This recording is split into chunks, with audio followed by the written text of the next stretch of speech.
Hello everyone. आज आम अष्टम श्रेणी रे विज्ञान विषय प्रथम अध्यायटी को पढ़ा प्रथम विषयटी को पढ़ा। तो प्रथम विषय आमको जो देइछि शस्य उत्पादन और परिचालन नुह कि देख शस्य उत्पादन और परिचालन तार अर्थ कौन तुम यू कौन बुझ जे शस्य को केमिति आमे उत्पादन करिबा ता सहित ताको परिचालना केमिति करिबा। धर खाली गोटे बिलरे जे फसलटे उत्पादन हो गला किछि आमे चाषटे कलु तापर ताको उत्पादन कर सारा पर ताको परिचालना करबा भी आवश्यक। कहीं परिचालना करबा ना परिचालना एथि करबा जे से जो चाष गुड़िक गोटे निर्दिष्ट समय आम भारत वर्ष आम देश में गोटे निर्दिष्ट समय गोटे ऋतु अनुजाई हुए तार तापाई गोटे अनुकूल परिवेश अनुकूल जलवायु दरकार जो आम वर्ष सारा पाइपर। तेणु ताकू परिचालना करबा माने ताकू केमिति संरक्षण करबा ताकू तो केमिति उत्पादन कले उत्पादन पर केमिति अमल करबा केमिति ताकू आनिबा केमिति ताकू रखिबा केमिति ताकू गोटे वर्ष सारा आमे ठीक भाव में मैनेजमेंट करिकि से जिनिसर जेमिति अभाव न रुहु। सेटा बेले बेले तुम देखिथिबो माने पियाजर दाम बहुत बढ़ी जाउची आलूर दाम बढ़ी जाउची कहीं ना से सब आवश्यकता लोकंकर रिक्वायरमेंट सेटा पूरण हो पारुनी। सेटा जतिक रिक्वायरमेंट लोक मानक दरकार सेतिक पूरण हो पारुनी सेटा तार अभाव हो जाउची जो सेटा जो भी कारण अभाव हो हुए तो ट्रांसपोर्टिंग माने जिनिस पत्र आनिबारे असुविधा हो बा उत्पादन रे प्रॉब्लम हो किसी भी कारण पई से सब जिनिस जतले आम पाखरे पहुंची पारुनी तार दाम अधिक हो जाउची। तेणु आमको अधिक दाम देकी जिनिस अधिक रेट दे किनिबा को पड़ुची। तेणु से सब जिनिसटा परवर्ती समय जमी न हवा पई आमे ताकू कौन करबा ना से जो उत्पादन करबा ताकू आमे परिचालन करबा। तेणु शस्य होची शस्य को छुआ माने इंग्राजी रे क्रॉप बोली कहा जाए हैला। तो क्रॉप को केमिति प्रोडक्शन करबा तार मैनेजमेंट केमिति करबा मैनेजमेंट माने परिचालन मु कहली परिचालन कथा। तो देख जो शस्य रहा शस्य को कहले आम कौन बुझा शस्य जिनिस कौन शस्य हूँ गोटे कृषिजात फसल को शस्य बोली कह जो एग्रिकल्चरल प्रोड्यूस गोटे जो एग्रिकल्चर करके आम जो जिनटा गोटे माने चाष करके जोटा को बाहर करूँ से गुड़ा देख शस्य भितर माने पनीपरिया से गुड़ाक गोटे अलग कैटेगरी जीव धान गहम युड़ाक है शस्य जातीय फसल है जो गोटे माने ता भर गोटे शस्य गोटे दानाटे गोटे पाऊँ है। तो देख आम जो चाष करुचु चाष करने विभिन्न तुम देखि जंत्रपाति दरकार हुए खाली आम बिल को गलु हाथ में तो किसी चाष कर ना से आमको विभिन्न जंत्रपाति दरकार जमीती कि तुम देखि खुरपी दा कोदाल ये सब जिन देखि। अच्छा युड़ाक कौटी लगे केमी कम लगे तुम के पिला बेले गोटे गछ लगे छोट बेले तुम सब गोटे कम कर प्रति वर्ष जन्मदिन में चेष्टा कर गोटे गछ लगेवाई और वर्ष सारा रक्षणाबेक्षण कर जो से गछ गोटे भल गछ लगेब जो से गछ भविष्य में तुमको सब गछ भल किसी ना भी गछ आमको अम्लजान दूची है कि एबे तो गचर आम औषधीय गुण गुड़िक जापारूनु लोक आगुरी जिते माने वैद्य माने थिले सेतेले तुम विभिन्न बही पढ़ी देखिए से कौन हुए ना विभिन्न गचरु औषध को आनिकी माने पत्र को आनिकी कौ गचरु चेर को आनिकी ताकू छेचिकी औषध रूपे दौले किंतु आमे जिते एलोपैथिक औषध खाऊँ तेणु से गुड़ाक आम किसी जानी ही पारूनु जो कौ औषध कौ गचर कौ वृक्षर कौन औषधीय गुण रहा। तेणु आगुरी से गुड़िक विषय लोक मैंने जानी सचेतन थे है। तो तेणु यही जंत्र गुड़िक साधारणतः ये जो खुरपी हो दा हो कोदाल लंगल युड़िक आम सब कौन ना चाष कर व्यवहार करूँ बा कौन गोटे गछ लगे तुम गछटे लगे कोदाल ताड़ मटीटा गछटे लगेबनी कि तार विभिन्न प्रोसेस रही। तो जमीती गोटे तुम मांसटे रांधापी बा गोटे भातटे रांधापी तार गोटे किसी सिस्टम प्रोसेस अच्छी से भाई आम आग को पढ़ा चाष कर किसी प्रोसेस अच्छी बुझिपार ना। तो तुम्हें जाच अच्छा मत गोटे कथा देख तुम जाच जे जीवन बचापी खाद्य दरकार करे उद्भिद माने निज खाद्य निजे प्रस्तुत करती उद्भिद माने कहा ऊपर डिपेंडेंट हुंती ना से माने निजे आलोक श्लेषण प्रक्रिया खाद्य निर्भर कर खाद्य निजे प्रस्तुत करती मनीष समेत प्राणीकूल निज खाद्य निजे प्रस्तुत करें ना मनीष जिते प्राणी रही आम साधारणतः आम जो रहा आम साधारणतः कौन कर शाकाहारी मांसाहारी आउ गोटे हूँ सर्वाहारी। ତେଣୁ ଶାକାହାରୀ ମାନେ ଯେଉଁଗୁଡ଼ିକ ହେଲେ କ'ଣ ଗଛ ଉଦ୍ଭିଦ ପତ୍ରକୁ ଖାଇଲେ, ଆଉ ଯେଉଁମାନେ ହେଲେ ମାଂସାହାରୀ ସେମାନେ କେବଳ ମାଂସ ଖାଇଲେ। ଆମେ ହେଲୁ ସର୍ବାହାରୀ, ତେଣୁ ଆମେ ଉଦ୍ଭିଦ ଉପରେ ବି ନିର୍ଭର କରୁଛୁ, ଆଉ କ'ଣ ନା ମାଂସ ବା ଯେଉଁମାନେ ପ୍ରାଣୀମାନଙ୍କ ଉପରେ ନିର୍ଭର କରୁଛୁ। କିନ୍ତୁ ଯେତେବେଳେ ଆମେ ଫାଷ୍ଟ ଦେଖିବା, ଗୋଟେ ହେଲା ଅଟୋଟ୍ରଫିକ୍ ନ୍ୟୁଟ୍ରିସନ୍ ଅଛି, ଆଉ ଗୋଟେ ହେଟେରୋଟ୍ରଫିକ୍, ଯେଉଁମାନେ ନିଜେ ନିଜ ଖାଦ୍ୟ ଉପରେ ନିର୍ଭର କରନ୍ତି, ମାନେ ନିଜେ ଖାଦ୍ୟ ପାଇଁ କାହାରି ଉପରେ ନିର୍ଭର କରନ୍ତି ନାହିଁ, ନିଜେ ନିଜର ଖାଦ୍ୟ ତିଆରି କରିପାରନ୍ତି, ସେମାନେ ହେଲେ ସବୁ ଅଟୋଟ୍ରଫ୍। ଯେଉଁମାନେ ଅନ୍ୟ ଉପରେ ଖାଦ୍ୟ ନିର୍ଭର କରନ୍ତି ଖାଦ୍ୟ ପାଇଁ, ସେମାନେ ହେଲେ ହେଟେରୋଟ୍ରଫ୍ ହେଲା। ଆଚ୍ଛା, ତ ଏଠି ଦେଖ, ତେଣୁ ତମେ ଜାଣିଛ ଜୀବ ବଞ୍ଚିବା ପାଇଁ ଖାଦ୍ୟ ଦରକାର କରେ। ଉଦ୍ଭିଦ ମାନେ ନିଜ ଖାଦ୍ୟ ନିଜେ ପ୍ରସ୍ତୁତ କରନ୍ତି, ମଣିଷ ସମେତ ପ୍ରାଣୀକୁଳ ନିଜ ଖାଦ୍ୟ ନିଜେ ପ୍ରସ୍ତୁତି କରିପାରନ୍ତି ନାହିଁ। ତେବେ କୁହ ତ ଦେଖି ପ୍ରାଣୀମାନେ କେଉଁଠାରୁ ସେମାନଙ୍କର ଖାଦ୍ୟ ପାଇଥାନ୍ତି? ମୁଁ କହିଲି ପ୍ରାଣୀମାନେ ହୁଏତ ଉଦ୍ଭିଦମାନଙ୍କ ଉପରେ ନିର୍ଭର କରନ୍ତି, ନଚେତ୍ ଅନ୍ୟ କେଉଁ ପ୍ରାଣୀ ଉପରେ ନିର୍ଭର କରନ୍ତି। ଯେମିତି ବାଘଟେ, ସିଏ ତ ଉଦ୍ଭିଦ ଉପରେ ନିର୍ଭର କଲା ନାହିଁ, ତେଣୁ ସିଏ କ'ଣ କରିବ, ଅନ୍ୟ ଗୋଟେ ପ୍ରାଣୀ ମାନେ ହରିଣକୁ ଖାଇବ, ଠେକୁଆକୁ ଖାଇବ। ତ ଏଇଭଳିଆ ସିଏ କ'ଣ କଲା, ଅନ୍ୟ ଉପରେ ନିର୍ଭର କଲା। ତେଣୁ ଆମେ କାହିଁକି ଖାଦ୍ୟ ଖାଉ? ତାର ବି ଗୋଟେ କାରଣ ହେଉଛି ଆମ ଶରୀରକୁ ଶକ୍ତି ଦରକାର। ଯେମିତି ତମେ ଗାଡ଼ିରେ ପେଟ୍ରୋଲଟେ ପକାଉଛ, ପେଟ୍ରୋଲଟା ତାର ଗୋଟେ ଇନ୍ଧନ ରୂପେ କାର୍ଯ୍ୟ କରୁଛି, ଯେଉଁଟାରୁ କି ସିଏ ଶକ୍ତି ପାଉଛି ଏବଂ ଗାଡ଼ିଟା ଆଗକୁ ଯାଉଛି। ତମେ ଜୋରସେ ମୁଡ଼ି ଦେଇକି ବେଳେବେଳେ ଗାଡ଼ି ଚଲେଇବ ନାହିଁ। ତମେ ଛୋଟ ଛୁଆ, ବୟସ ନ ହେବା ପର୍ଯ୍ୟନ୍ତ ତମେ ଗାଡ଼ି ଚଲେଇବ ନାହିଁ। ଆଜିକାଲି ଛୋଟ ଛୁଆ ବି କିଛି ମାନୁନାହାନ୍ତି, ପୁରା ଏମିତି ଗାଡ଼ି ଜୋର ଚଲାଉଛନ୍ତି।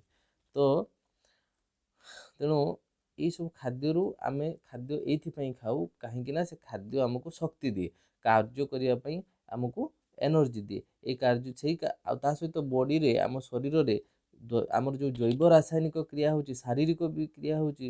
ଯେମିତି ଗୋଟେ ପରିପାକ ହେଇଗଲା, ଶ୍ୱସନ ହେଇଗଲା, ରେଚନ ହେଇଗଲା। ଦେଖ, ଶ୍ୱସନ, ରେଚନ ଏଗୁଡ଼ିକ ବିଷୟରେ ତମେ ଡିଟେଲ୍ସ ପଢ଼ିବ। ପରିପାକ କ୍ରିୟା ହେଉଛି ଯେଉଁ ଆମେ ଖାଦ୍ୟ ଖାଇଲୁ, ଖାଦ୍ୟ ହଜମ ହେଲା, ଡାଇଜେଷ୍ଟ ହେଲା, ଏଇସବୁ ଜିନିଷକୁ ପରିପାକ କ୍ରିୟା ବୋଲି କୁହାଗଲା। ଶ୍ୱସନ କ'ଣ? ଶ୍ୱସନ ହେଉଛି ଆମେ ଯେଉଁ ନିଶ୍ୱାସ ପ୍ରଶ୍ୱାସ ନେଲୁ, ସେଥିରେ ଥିବା ଅକ୍ସିଜେନ୍ ସିଏ ଯାଇକି ବ୍ଲଡ଼ରେ ମିଶିଲା, ବ୍ଲଡ଼ରେ ମିଶିକି ସିଏ ପ୍ରତି ସେଲ୍କୁ ଆମର ଯିବ, ସେଠି ସେଲ୍ରେ ପୁଣି ଜୈବ ରାସାୟନିକ କ୍ରିୟା ହେବ। ଆଉ ରେଚନ କ'ଣ? ତ ଏଇସବୁ ଶ୍ୱସନ ଯେଉଁଟା, ସେଇଟା ତୁମେ ଡିଟେଲ୍ସ ପଢ଼ିବ ଛୁଆ, ହେଲା କି। ଯେତେବେଳେ ଆମେ ଶ୍ୱସନ 10th କ୍ଲାସ୍ ବହିରେ ଅଛି, ତା ବିଷୟରେ ଅଧିକ ପଢ଼ିବ। ତେଣୁ ଏବେ ଏତେଟା ନାହିଁ, ତେଣୁ ଆମେ ସେ ବିଷୟରେ ଏତେ ଆଉ ଡିସ୍କସନ୍ କରିବାନି। ରେଚନ କ'ଣ, ମୁଁ ଖାଲି ଟିକେ ଟିକେ କହିଦେଉଛି। ରେଚନ କ'ଣ, ଯେଉଁ ଆମ ବଡ଼ିର ଯେଉଁ ଏକ୍ସକ୍ରିଏସନ୍ ପାର୍ଟସ୍, ଯେଉଁମାନେ ଯେଉଁ ଶରୀର ପାଇଁ ଯେଉଁ ସବୁ ଜିନିଷ ଗୁଡ଼ିକ ଆବଶ୍ୟକତା ନୁହେଁ, ଯେମିତି ଆମେ ପରିସ୍ରା କରିଦେଲୁ ବା ମଳତ୍ୟାଗ କଲୁ, ଏସବୁ ଜିନିଷ ଆମ ଶରୀରରୁ ଝାଳ ବାହାରିଗଲା, ଏସବୁ ଜିନିଷ ଆମ ବଡ଼ି ପାଇଁ ଦରକାର ନୁହେଁ। ତେଣୁ ସେଇଗୁଡ଼ିକ ଯେଉଁ ପ୍ରୋସେସ୍ରେ ବାହାରି ଯାଉଛି, ସେଇଗୁଡ଼ିକ ସାଧାରଣତଃ ରେଚନ ବୋଲି କୁହାହେଉଛି, ହେଲା। ବୁଝିପାରିଲେ ଛୁଆ? ଆଚ୍ଛା, ତେଣୁ ଯେହେତୁ ଆମେ ସମସ୍ତେ ଖାଦ୍ୟ ଦରକାର କରୁ, ଆମ୍ଭେମାନେ କିପରି ଆମ ଦେଶରେ ଏତେ ସଂଖ୍ୟକ ଲୋକଙ୍କୁ ଖାଦ୍ୟ ଯୋଗାଇଥାଉ? ନା, ତାର ଗୋଟିଏ ମାଧ୍ୟମ କେବଳ ହେଉଛି ଚାଷ, ବା ନୁହେଁ କି? ଲୋକମାନଙ୍କୁ ଖାଦ୍ୟ ଯୋଗାଇ ନିୟମିତ ଉତ୍ପାଦନ ଦରକାର, ଠିକ୍ ପରିଚାଳନା ଦରକାର। ନିୟମିତ ଉତ୍ପାଦନ, ଠିକ୍ ପରିଚାଳନା, ସୁଷମ ବଣ୍ଟନ, ଠିକ୍ ଭାବରେ ରେଗୁଲାରଲି ତାର ପ୍ରଡକ୍ସନ୍ ହେଉଥିବା ଦରକାର। ନା କି ଏ ବର୍ଷ ଧାନ ଚାଷ ହେଇଗଲା, 10 ବର୍ଷ ଧରିକି ଧାନ ଚାଷ ଆଉ କରାହେବନି, ସେମିତି ନୁହେଁ। ରେଗୁଲାରଲି ବର୍ଷକୁ ବର୍ଷ ଚାଷ କରିବା ଦରକାର। ତେଣୁ ଆମ ଭାରତ ବର୍ଷରେ ସାଧାରଣ ଲୋକ ମାନେ ଯେଉଁମାନେ ଚାଷ କାର୍ଯ୍ୟ କରୁଛନ୍ତି, ତାଙ୍କର ବି ବହୁତ ଗୁରୁତ୍ୱ ରହିଛି। ଲୋକମାନେ ସାଧାରଣତଃ ତାଙ୍କୁ ହେୟ ମନେ କରନ୍ତି, ଯେ ହେ ସିଏ ଗୋଟେ ଚାଷୀଟେ, କ'ଣ ଇଏ କରିବ ନା, ସେମିତି କିଛି ନାହିଁ। ଜୀବନରେ ତାଙ୍କର ବି, ସେମାନେ ବି ପରିଶ୍ରମ କରିକି କାହା ପାଖରେ ହାତ ପତୁନାହାନ୍ତି। ସେମାନେ ବି ସେତିକ ସମ୍ମାନର ଯୋଗ୍ୟ, ଯେତିକ ଜଣେ ବଡ଼ ଚାକିରିଟେ କରିଛନ୍ତି ବା ଯେଉଁ ଗୋଟେ ବଡ଼ ବିଜନେସମ୍ୟାନ୍। ଆଜି ସେ ବିଜନେସମ୍ୟାନ୍ ହୁଅନ୍ତୁ ବା ସେ ସରକାରୀ ଅଫିସର ହୁଅନ୍ତୁ, ସେମାନେ କେବଳ ଯେଉଁମାନେ ବିଲରେ ଖରାରେ ଖଟୁଛନ୍ତି, ସେମାନଙ୍କ ପାଇଁ ହିଁ ଆମେ ଆଜି ଦୁଇଥର ଖାଇବା ପାଇଁ ପାଉଛୁ। ତେଣୁ ତାଙ୍କର ଆମ ଜୀବନରେ ଯଥେଷ୍ଟ ଅବଦାନ ରହିଛି। ତେଣୁ ସେମାନେ ମଧ୍ୟ ସେତିକ ସମ୍ମାନର ଯୋଗ୍ୟ, ଯେତିକ ଆମେ ଆଶା କରୁଛୁ କି ଆମକୁ କେହି ସେତିକ ରେସ୍ପେକ୍ଟ ଦିଅନ୍ତୁ। ବୁଝିପାରୁଛ? ତେଣୁ କେବେ କୌଣସି ବି ଲୋକଙ୍କୁ ସେତିକ, ଯିଏ ସାଧାରଣ କାମଟେ, ଛୋଟ କାମଟେ, ଯିଏ ରିକ୍ସା ଟାଣୁ, ସିଏ ଖଟିକି ଖାଉଛି, ସିଏ କାହା ପାଖରେ ହାତ ପତୁନି। ବୁଝିପାରୁଛ? ତେଣୁ ସିଏ ବି ସମ୍ମାନର ଅଧିକାରୀ। ତେଣୁ ସମସ୍ତଙ୍କୁ ତାଙ୍କର ରେସ୍ପେକ୍ଟ ଯେତିକ ସିଏ ପାଇବାର ଯୋଗ୍ୟ, ତାଙ୍କୁ ଯେତିକ ସମ୍ମାନ ଦେବା କଥା। କାହାକୁ ସେମିତି କିଛି ଆମେ କଟୁ କଥା କହିବାନି ଯେମିତି ତା ମନରେ ଦୁଃଖ ହେଇପାରେ, ଠିକ୍ ଅଛି। ତେଣୁ ନିୟମିତ ଉତ୍ପାଦନ, ତାର ଠିକ୍ ପରିଚାଳନା କରିବା ଦରକାର, ସେସବୁ ଖାଦ୍ୟର ଠିକ୍ ବଣ୍ଟନ କରିବା ଦରକାର, ହେଲା। ତେଣୁ ଦେଖ, ଖ୍ରୀଷ୍ଟପୂର୍ବ 10,000 ବର୍ଷ ପର୍ଯ୍ୟନ୍ତ ଲୋକମାନେ ଯାଯାବର ଜୀବନଯାପନ କରୁଥିଲେ। ଏକଥା ତ ଆମେ ସମସ୍ତେ ପଢ଼ିଥିବୁ ଇତିହାସରେ ଯେ ଆଗରୁ ଲୋକମାନେ ବଣ ଜଙ୍ଗଲରେ ବୁଲି ବୁଲି ଜୀବନଯାପନ କରୁଥିଲେ, ଖାଇବାକୁ ପାଉନଥିଲେ, ଏଣେ ତେଣେ ସେମାନେ ବୁଲୁଥିଲେ, ଖାଦ୍ୟ ଖୋଜି ବୁଲୁଥିଲେ। ତେଣୁ ସେମାନେ କ'ଣ କରୁଥିଲେ, କଞ୍ଚା ଫଳ ଖାଇ ଦେଉଥିଲେ, ଅନ୍ୟାନ୍ୟ ପ୍ରାଣୀମାନଙ୍କୁ ମାରିକି ଖାଇ ଦେଉଥିଲେ, ଯାହା ଯେଉଁଠି ପନିପରିବା ଯାହା ଯେଉଁଠି ପାଇଲେ ସେମାନେ ଖାଇ ଦେଉଥିଲେ। ତେଣୁ ସେମାନେ ସେଇଠୁ କ'ଣ କଲେ, ଧୀରେ ଧୀରେ ଚାଷ କରିବା ଶିଖିଲେ। କେମିତି ଚାଷ କଲେ ନା, ସେମାନେ ଯେଉଁ ଖାଦ୍ୟ ଖାଉଥିଲେ ସେ ଖାଦ୍ୟର ମଞ୍ଜିଟାକୁ ବା ଯେଉଁ ଫଳଟେ ଗୋଟେ ଖାଇଲେ ତାର ମଞ୍ଜିଟାକୁ ପକେଇଦେଲେ ଗୋଟେ ଜାଗାରେ। ସେମାନେ ସାଧାରଣତଃ ନଦୀ କୂଳ ଜାଗା ଗୁଡ଼ିକରେ ରହିବାକୁ ବେଶୀ ପସନ୍ଦ କରୁଥିଲେ, କାରଣ ପାଣିର ଅଭାବ ନ ହଉ। ତା ସହିତ ଗୁମ୍ଫା ଫୁମ୍ଫା ଏଗୁଡ଼ାରେ ରହୁଥିଲେ ପଥର ସନ୍ଧିରେ। ତେଣୁ ସେମାନେ କ'ଣ କରୁଥିଲେ, ସେଇ ଯେଉଁ ଖାଇଲା ପରେ ସେ ପଥରଟି ସେଇ ଯେଉଁ ମଞ୍ଜିଟିକୁ ପକେଇ ଦେଉଥିଲେ। ସେମାନେ ସେଠୁ ଲକ୍ଷ୍ୟ କଲେ ଯେ ଆସ୍ତେ ଆସ୍ତେ ସେଇ ଜାଗାରେ ଗୋଟେ ପୁଣି ସେଇ ପ୍ରକାର ଗୋଟେ ଗଛଟେ ବାହାରିଲା ହେଲା। ତେଣୁ ତାଙ୍କ ମନରେ ଗୋଟେ ଧାରଣା ଆସିଲା ଗୋଟେ ଚାଷ କରିବା ପାଇଁ। ତେଣୁ ସେମାନେ ତାପରେ ପରେ ଗୋଟେ ଗୋଟେ ଜାଗାରେ ସ୍ଥାୟୀ ବାସିନ୍ଦା ହେଇ ରହିଗଲେ, ଆଉ ବିଭିନ୍ନ ପ୍ରକାର ଚାଷ କାର୍ଯ୍ୟ କରିବାକୁ ଲାଗିଲେ, ଯେମିତି ଧାନ, ଗହମ, ଏଇସବୁ ସେଇ ସମୟ ଅନ୍ୟାନ୍ୟ ଶସ୍ୟ ଜାତୀୟ ପଦାର୍ଥ ଉତ୍ପାଦନ କଲେ, ଯେଉଁଠାରୁ ଶସ୍ୟ ବାହାରୁଛି। ଏହିପରି କୃଷିର ଆରମ୍ଭ ହେଲା। ଧୀରେ ଧୀରେ ଏମିତି କୃଷିର ଆରମ୍ଭ ହେଲା। କୌଣସି ପ୍ରକାର ଗୋଟେ ଉଦ୍ଭିଦ, ତେଣୁ ଦେଖ ଆମେ ଯେଉଁ ଗୋଟେ ୱାର୍ଡ଼ କହୁଛେ ଫସଲ, ତେଣୁ ଫସଲ କହିଲେ କ'ଣ ବୁଝିବା ନା, କୌଣସି ପ୍ରକାର ଉଦ୍ଭିଦ, କୌଣସି ପ୍ରକାର ଗୋଟିଏ ଉଦ୍ଭିଦ ଗୋଟିଏ ସ୍ଥାନରେ ଉତ୍ପାଦନ ଅଧିକ ମାତ୍ରାରେ ଚାଷ କରିବାକୁ ଫସଲ ବୋଲି କୁହାଯାଏ। ତମେ ବିଲରେ ଧାନ ଗଛରେ ଧାନଟା ବହୁତ ମାତ୍ରାରେ ଚାଷ କରାଯାଇଛି, ନା କି ଗୋଟେ ଧାନ ଗଛ ଗୋଟେ ବିଲରେ ଲାଗିଥିବ, ନୁହେଁ କି? ଦେଖିଥିବ ବିଲରେ ଯେତେବେଳେ ଗାଁ ଗହଳିକୁ ତମେ ଯଦି କେତେବେଳେ, ଯେଉଁମାନେ ଗାଁ ଗହଳିର ପିଲା ସେମାନେ ତ ନିଶ୍ଚିତ ଦେଖିଥିବେ, କିନ୍ତୁ ଯେଉଁମାନେ ସହରରେ ରହୁଛନ୍ତି ସେମାନେ ବହୁତ ପିଲା ଏମିତି ଜାଣିନାହାନ୍ତି ବି ଧାନ ଚାଷ କେମିତି ହୁଏ ସାଧାରଣତଃ, ବୁଝିପାରୁଛ ନା? ତେଣୁ ସେମାନେ ଥରେ କେବେ କେବେ ଛୁଟିରେ ବୁଲିବା ପାଇଁ ଯିବା ଦରକାର। ଦେଖିବ କେମିତି ଫସଲ ସବୁ, ମାନେ ଧାନ ଗଛ କେମିତି ଲାଗିଛି, କେମିତି ଫସଲ କରାହେଉଛି, ସେ ଲୋକଙ୍କଠୁ ବୁଝିବାକୁ ଚେଷ୍ଟା କରିବ। ଦେଖ ଆମେ ତେଣୁ ସେଇ ଗୋଟିଏ ପ୍ରକାର ଉଦ୍ଭିଦକୁ ଗୋଟିଏ ସ୍ଥାନରେ ଓ ଅଧିକ ମାତ୍ରାରେ ଚାଷ କରିବାକୁ ଫସଲ କୁହାଗଲା। ବୁଝିହେଲା ମୁଁ କ'ଣ କହୁଛି? ଆଚ୍ଛା, ଉଦାହରଣ ସ୍ୱରୂପ ଗହମ ଫସଲ କହିଲେ ଆମେ ଗୋଟିଏ ଜମିରେ ସମ୍ପୂର୍ଣ୍ଣ ଭାବରେ ଗହମର ଉତ୍ପାଦନକୁ ବୁଝାଏ। ବୁଝିପାରୁଛ ନା ନାଇଁ? ସେହିପରି ମାନେ ଯଦି ଗହମର ମୁଁ ଚାଷ କହୁଛି, ଧାନର ଚାଷ କହୁଛି, ଯେକୌଣସି ଜିନିଷର ଚାଷ କରିବା କହିବି, ମାନେ ସେଇ ଜାଗାରେ ଗୋଟିଏ ମାନେ ଫସଲ, ଗୋଟିଏ ପ୍ରକାର ଉଦ୍ଭିଦକୁ ମାନେ ବହୁଳ ମାତ୍ରାରେ ଚାଷ କରିବାକୁ ଫସଲ ବୋଲି କୁହାଗଲା। ତେଣୁ ଆମେ ତ ସବୁ ଜାଣିଛୁ ଭାରତ ଏକ କୃଷି ପ୍ରଧାନ ଦେଶ। ଏହାର ଜଳବାୟୁ, ଆର୍ଦ୍ରତା, ତାପମାତ୍ରା, ବୃଷ୍ଟିପାତ ଆଞ୍ଚଳିକ ଭିତ୍ତିରେ ଭିନ୍ନ ହୋଇଥାଏ। କେଉଁ ଜାଗାରେ ଅଧିକ ବର୍ଷା ହେଉଛି, କେଉଁ ଜାଗାରେ, ତେଣୁ ଦେଖ ଆମର ସବୁ ଜାଗାରେ ଆମେ ଧର ଘରେ କହିବା ସେଉ ଚାଷ କରିବା, ହେଇପାରିବନି ନା, କାରଣ ତା ପାଇଁ ଜଳବାୟୁ ଅଲଗା ଦରକାର, ଅଙ୍ଗୁର ପାଇଁ ଅଲଗା ଦରକାର। ଆମେ ଯେଉଁ ଧାନ ଗଛ ଲଗାଉଛୁ ସେମାନେ କାଶ୍ମୀର ଫାଶ୍ମୀର ଆଡ଼େ ସେମିତି ଆମର ପରିବେଶ ହିସାବରେ ସେମାନେ ଚାଷ କରିପାରିବେନି, କି ତାଙ୍କ ପରିବେଶ ହିସାବରେ ଆମେ ଚାଷ କରିପାରିବୁନି। ତେଣୁ ଅଲଗା ଅଲଗା ସ୍ଥାନରେ ଅଲଗା ଅଲଗା ସାଧାରଣତଃ ଚାଷଟା ବେଶୀ ଦେଖାଯାଏ। ବିଭିନ୍ନ ପ୍ରକାର ଫସଲ ଅଲଗା ଅଲଗା ଜାଗାରେ ଉତ୍ପାଦନ କରାଯାଏ। ତାର ବାୟୁର ତାପମାତ୍ରା ନେଇକି, ତାର ଆର୍ଦ୍ରତା ନେଇକି, ବୃଷ୍ଟିପାତ ନେଇକି, କେଉଁ ଜାଗାରେ କେତେବେଳେ ବର୍ଷା ହେଉଛି, କେଉଁ ଜାଗାରେ ଅଧିକ ବର୍ଷା ହେଉଛି, କେଉଁ ଜାଗାରେ କମ୍ ବର୍ଷା ହେଉଛି। ସେଥିପାଇଁ ତାର କ'ଣ ହେଇଛି ନା, ଚାଷ କାର୍ଯ୍ୟରେ ଯେଉଁ ଆମ ଫସଲ ଯେଉଁ ଚାଷ କରୁଛୁ ସେସବୁର ମଧ୍ୟ ଭିନ୍ନତା ଦେଖାଯାଇଛି। ତ ଏଇ ସବୁ ଭିନ୍ନତାକୁ ନେଇକି ଆମେ ଏଠି ସାଧାରଣତଃ ବହିରେ କ'ଣ କରୁଛୁ ନା, ଦୁଇ ପ୍ରକାର ଚାଷ କରୁଛୁ। ଏଠି ବହିରେ ଯେଉଁ ଦିଆହେଇଛି ଦୁଇ ପ୍ରକାର, ଗୋଟେ ହେଲା ଖରିଫ ଫସଲ ଛୁଆ, ଆଉ ଗୋଟେ ହେଲା ରବି ଫସଲ। ଗୋଟେ ହେଲା ଖରିଫ ଫସଲ ଆଉ ଗୋଟେ ହେଲା ରବି ଫସଲ। ଦେଖ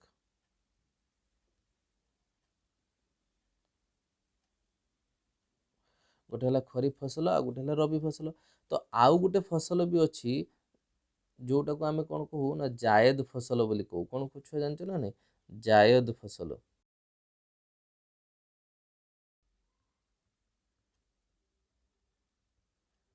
ହେଲା, ତାକୁ ଏମିତି ଲେଖାଯାଏ ଇଂରାଜୀରେ ଜାୟଦ କ୍ରପ। ତ ସେଟା ଆମର ବୁକ୍ରେ ନାହିଁ, ତ ମୁଁ ତା ବିଷୟରେ କହିଦେବି ଟିକେ। ଦେଖ, ତ ଫାଷ୍ଟ ହେଉଛି ଆମେ କ'ଣ ଦେଖିଲେ ଛୁଆ ନା, ଫାଷ୍ଟ ଦେଖିଲେ ଖରିଫ ଫସଲ। ଖରିଫ ଫସଲରେ କ'ଣ ହେଉଛି ନା, ଖରିଫ ଫସଲ ଯେଉଁଟା ଆମେ ଦେଖୁଛୁ,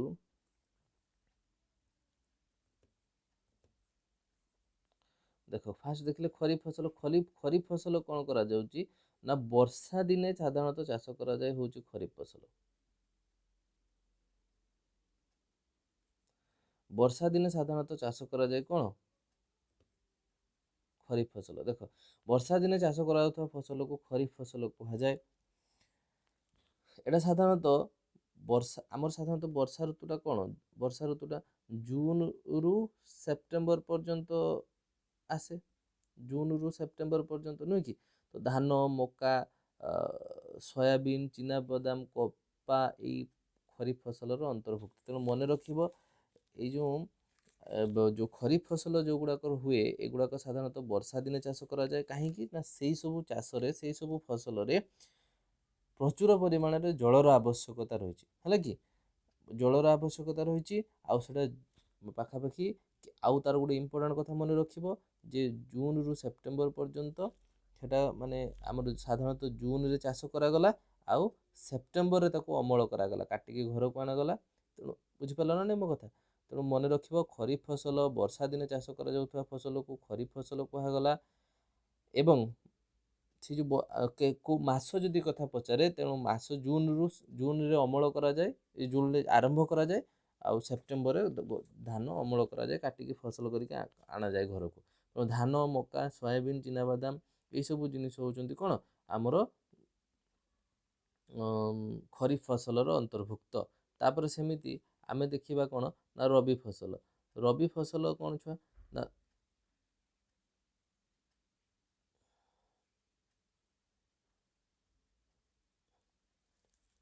ରବି ଫସଲ ଦେଖ ଏଇ ଫସଲଟା ସାଧାରଣତଃ ଶୀତ ଦିନେ ଉତ୍ପାଦନ କରାଯାଉଥିବା ଫସଲକୁ ରବି ଫସଲ କୁହାଯାଏ। କେଉଁ ଦିନ ଉତ୍ପାଦନ କରାଯାଏ? ଶୀତ ଦିନେ। ଏହି ରବି ଫସଲ ସାଧାରଣତଃ ଅକ୍ଟୋବରରୁ ମାର୍ଚ୍ଚ ମାସ ପର୍ଯ୍ୟନ୍ତ ଚାଷ କରାଯାଏ। ମାନେ ଅକ୍ଟୋବରରେ ଆରମ୍ଭ କରାଯାଏ ଆଉ ମାର୍ଚ୍ଚରେ ଶେଷ କରାଯାଏ। କ'ଣ କ'ଣ ନା ସାଧାରଣତଃ ଗହମ, ବୁଟ, ମଟର, ସୋରିଷ, ରାଶି ଏଇ ଫସଲର ଅନ୍ତର୍ଭୁକ୍ତ। ଏତଦ୍ ବ୍ୟତୀତ ବିଭିନ୍ନ ସ୍ଥାନରେ ଡାଲି ଜାତୀୟ ଫସଲ, ପନିପରିବା ମଧ୍ୟ ଗ୍ରୀଷ୍ମ ଋତୁରେ ଉତ୍ପାଦନ କରାଯାଏ, ହେଲା। ଏଇସବୁ ମନେ ରଖିବ। ଆଉ ଗୋଟେ ଯେଉଁ କହିଥିଲି ଜାୟଦ ଫସଲ, ସେଟା ସାଧାରଣତଃ ଖରା ଦିନେ ଚାଷ କରାଯାଏ, ଉତ୍ପାଦନ କରାଯାଏ। ସେଇ ଫସଲଟା ସେଟା ସାଧାରଣତଃ ମାର୍ଚ୍ଚରୁ ଜୁନ୍ ମାସ ପର୍ଯ୍ୟନ୍ତ, ମାର୍ଚ୍ଚରେ ଚାଷ ଆରମ୍ଭ ହେବ, ଜୁନରେ ସରିବ। ଆଉ ସେଟା ପାଇଁ କ'ଣ ନା ମାନେ ଉଷ୍ମ ଜଳବାୟୁ, ଗରମ ଜଳବାୟୁ ଦରକାର। ସେଗୁଡ଼ାକ ଯେମିତି ତୁମର କାକୁଡ଼ି, ୱାଟରମେଲନ୍, ପମ୍ପକିନ୍ ଏଇସବୁ ଜିନିଷ ଆମକୁ କ'ଣ ସାଧାରଣତଃ ଯେଉଁଗୁଡ଼ାକ ଖରାଦିନେ ଚାଷ କରାଯାଏ ସେଗୁଡ଼ିକୁ ଜାୟଦ ଫସଲର ଅନ୍ତର୍ଭୁକ୍ତ କରାଯାଇଛି। ଆଚ୍ଛା, ତାପରେ ଦେଖିବା ଆମେ କ'ଣ ତାପରେ ଦେଖିବା ଫସଲ ଉତ୍ପାଦନର ମୌଳିକ ପ୍ରଣାଳୀ। ଆମେ ସାଧାରଣତଃ ଗୋଟେ ବିଲରେ ଗୋଟେ ଫସଲଟେ ଉତ୍ପାଦନ କରିବା ପାଇଁ ଯିବା, ତାର ତ କିଛି ଗୋଟେ ପ୍ରୋସିଡିଓର ଅଛି ନା। ଯେମିତି ତୁମେ ତରକାରୀଟେ ରାନ୍ଧୁଛ, ପ୍ରଥମେ ତେଲଟେ ଦେବ, ତାପରେ ପିଆଜଟେ ଦେଲ, କି ଯିଏ ଯେମିତି ପ୍ରୋସେସ୍ରେ ଜାଣିଛି, ଯେଉଁ ପ୍ରକାର ପ୍ରୋସେସ୍ରେ ଯିଏ ଯେମିତି ରୋଷେଇ କରୁଛନ୍ତି ସିଏ ସେମିତି ପ୍ରୋସେସ୍ରେ ରୋଷେଇଟା କଲେ ଯାଇକି ସୁନ୍ଦର ଲାଗିବ ନା। ନା କି ଆଗେ ଏଟା କରିଦିଅ ତାପରେ ପାଣି ଢାଳି ଦିଅ ତାପରେ ଏଟା କରିଦିଅ, ସେମିତି କିଛି ହେବ ଭଲ ଲାଗିବନି। ଲାଗିବ କି? ଲାଗିବ ନାହିଁ। ତେଣୁ ଫସଲ କରିବାର ମଧ୍ୟ ନିର୍ଦ୍ଦିଷ୍ଟ ପ୍ରଣାଳୀ ଅଛି, ଯେଉଁ ପ୍ରୋସେସ୍ରେ ଆମେ ଗଲେ ଫସଲର ଉତ୍ପାଦନଟା ବୃଦ୍ଧି ହେବ, ଫସଲ ଠିକ୍ ଭାବରେ ମାନେ ବଢ଼ିପାରିବ, ଗଛମାନଙ୍କ ଭିତରେ କମ୍ପିଟିସନ୍ ହେବ ନାହିଁ। କାରଣ ଯଦି ଗଛ ଗୁଡ଼ିକ ବେଶୀ ପାଖରେ ପାଖରେ ଲାଗିଯିବ ତାଙ୍କ ଭିତରେ ମାନେ ଏଇ ଯେଉଁ ସାର ପାଇବା ପାଇଁ, ଗଛର ଜୈବିକ ସାର ବୃଦ୍ଧି ପାଇଁ, ମାନେ ତାଙ୍କର ନିଜର ସେମାନେ ଯେଉଁ ବଢ଼ିବେ, ଗଛରେ ଫସଲ ଧରିବା, ମାନେ ସୂର୍ଯ୍ୟ କିରଣ ପାଇଁ, ବିଭିନ୍ନ ପ୍ରକାର ପାଇଁ ତାଙ୍କ ଭିତରେ କମ୍ପିଟିସନ୍ ହେଇଯିବ, ସେଇଟା ତୁମେ ଜାଣିଥିବ। ଆଚ୍ଛା, ତେଣୁ ଏଠି ଗୋଟେ କ୍ୱେଶ୍ଚନ୍ ଆମକୁ ଦେଇଛି ଯେ ଶୀତ ଦିନେ ଦେଇଛି କ'ଣ ନା ଶୀତ ଦିନେ କାହିଁକି ଧାନ ଉତ୍ପାଦନ ହୁଏ ନାହିଁ? ଶୀତ ଦିନେ କାହିଁକି ଧାନ ଉତ୍ପାଦନ ହୁଏ ନାହିଁ? କିଏ କହିପାରିବ? ଆମେ ପଢ଼ିଲେ ଆଉ ଟିକେ ଆଗରୁ, କୁହ। ଶୀତ ଦିନେ କାହିଁକି ଧାନ ଉତ୍ପାଦନ ହେଇପାରେନି? ଏଇଥିପାଇଁ ହେଇପାରେନି ଯେ ଶୀତ ଦିନେ ମାନେ ଆମର ଯେଉଁ ଧାନ ଉତ୍ପାଦନ ପାଇଁ ଜଳ ବହୁତ ଆବଶ୍ୟକ, ବର୍ଷା ପାଣି ବହୁତ ଆବଶ୍ୟକ। ତେଣୁ ସେଥିପାଇଁ ସାଧାରଣତଃ ଏଟା ବର୍ଷା ଦିନ ଚାଷ କରାଯାଏ, ଯେମିତି ଜଳର ଅଭାବ ନ ରହୁ। କାରଣ ସେଟାରେ ଅଧିକାଂଶ ପାଣି ଦରକାର ଆମର, ବୁଝିପାରୁଛ? ପାଣି ଆମର ଦରକାର, ତେଣୁ ସେଥିପାଇଁ ଜଳର ଆବଶ୍ୟକତା ରହିଥିବାରୁ ତାକୁ ଆମେ କ'ଣ କହୁ ନା ସେଟାକୁ ସାଧାରଣତଃ ବର୍ଷା ଦିନେ ଚାଷ କରାଯାଏ। ତେଣୁ ଏଇସବୁ ଜିନିଷ ଯେଉଁ ସବୁକୁ ଆମେ ଚାଷ କରିବୁ, ସେଇ ସବୁ ଚାଷ କରିବା ପାଇଁ ତାର ଗୋଟେ ନିର୍ଦ୍ଦିଷ୍ଟ ପ୍ରଣାଳୀ ରହିଛି। ସେଇ ପ୍ରଣାଳୀ ଗୁଡ଼ିକୁ ଆମେ ବର୍ତ୍ତମାନ ଦେଖିବୁ। କ'ଣ ଦେଖ ନା ଏଇଠି ସବୁ ଦେଇଛି ଯେ ଗୋଟେ ହେଲା ମୃତ୍ତିକା ପ୍ରସ୍ତୁତି।